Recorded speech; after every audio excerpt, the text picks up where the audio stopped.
اس شام ڈیرے کے علاوہ گھر میں بھی جاگے کی تیاریاں ہو رہی تھیں۔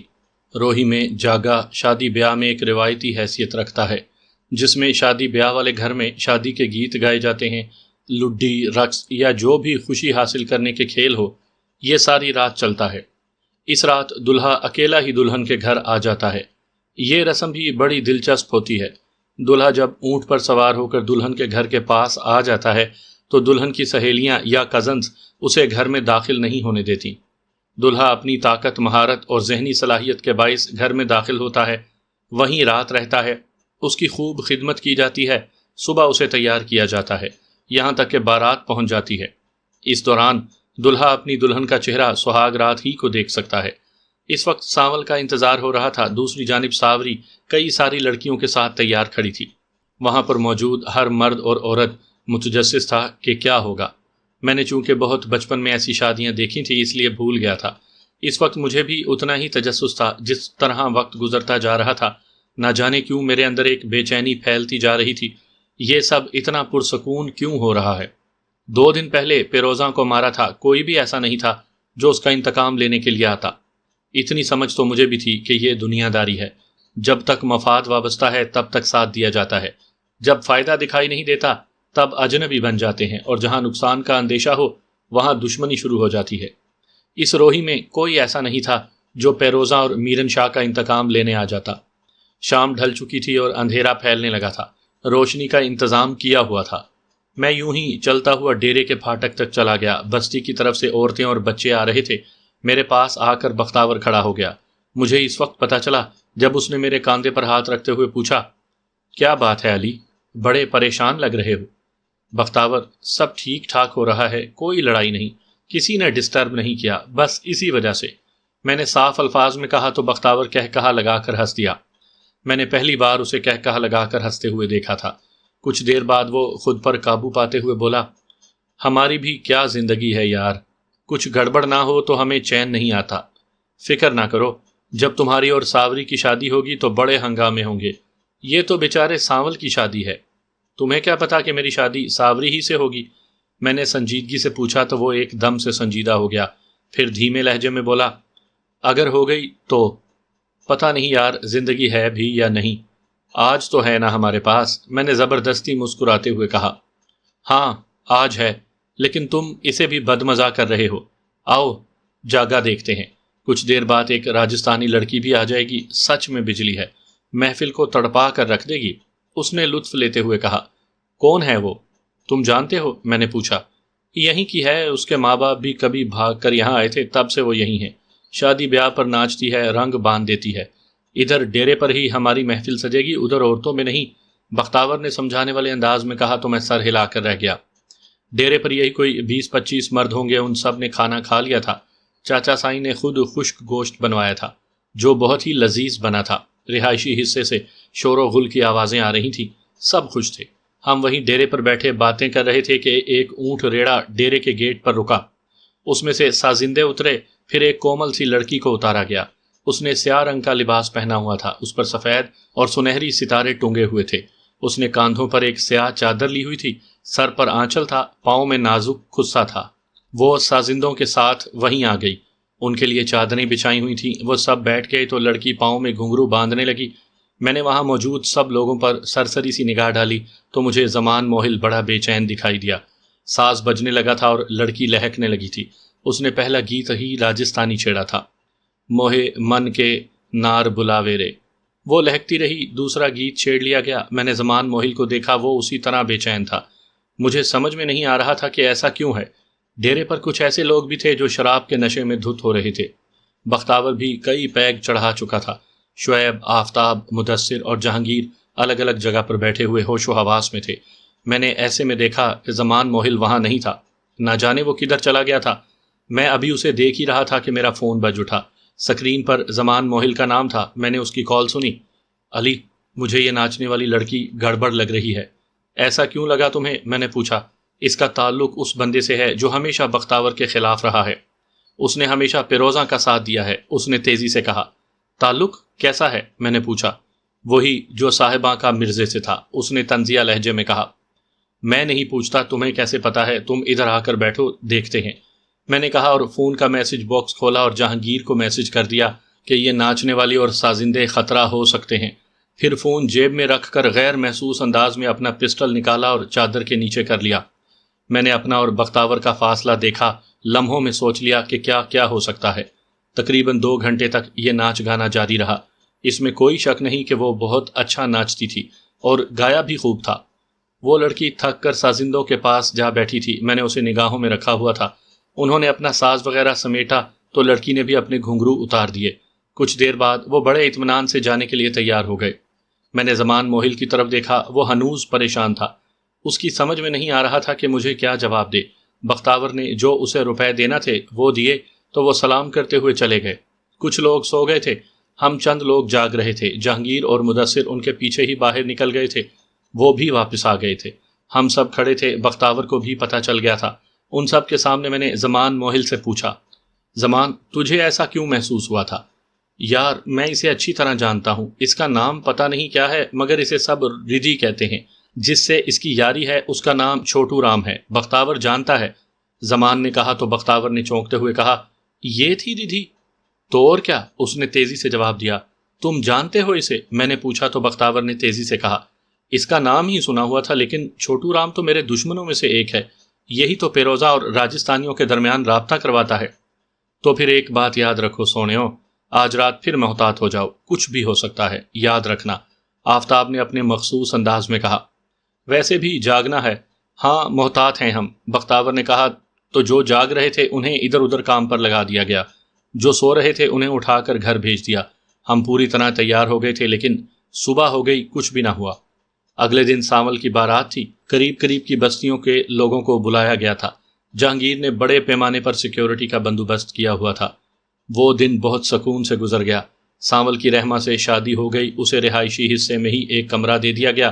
لوگ تھک ہار کر اپنے اپنے گھروں کو جا چکے تھے۔ وہ رات خطرناک تھی لیکن جہانگیر مجھ سے بھی زیادہ تیز نکلا۔ اس نے چاچا سائیں کی بستی سے بندے منگوا کر سیکیورٹی بنائی، پھر خود سو گیا۔ مجھے بالکل بھی نیند نہیں آ رہی تھی۔